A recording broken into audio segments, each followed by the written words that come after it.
Ibig sabihin, siguro, I don't want to preempt whatever investigation is being conducted or will be conducted, pero malamang sa hindi, substandard yung materials. So hanggat walang nakukulong na mga responsable, walang nakukonvict at nakukulong, talagang hindi ito matitigil. This is not the first time and this won't be the last na mangyayari yan.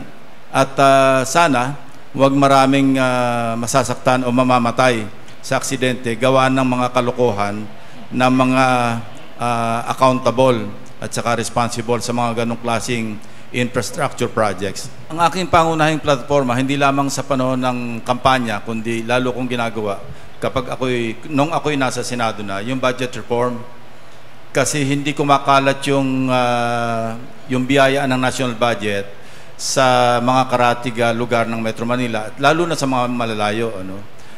Nasabi ko na ito maraming beses na taon-taon, napakalaki ng hindi nagagamit, yung unused appropriations. Pumapalo siya ng 100 bilyon. Yung nakaraang 2016 hanggang 2023, 350 billion per year on the average ang hindi nagagamit.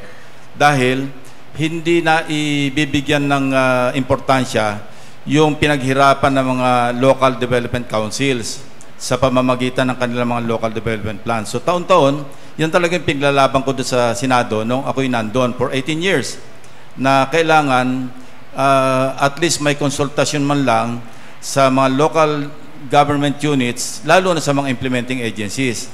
Kaya hindi nagagamit, o kung nagagamit man, mali ang paggamit. May bumagsak na tulay doon sa Santa Maria Cabagan, doon sa Isabela. Sa aking pananaw, bakit babagsak yon? Naging noon daw nagawa yon, ang sinasabi ng mga taga roon, hindi talaga nadadaanan ng mga truck. Anong saysay ng isang tulay kung hindi pwedeng daanan ng truck, kung hindi mga motorsiklo lamang?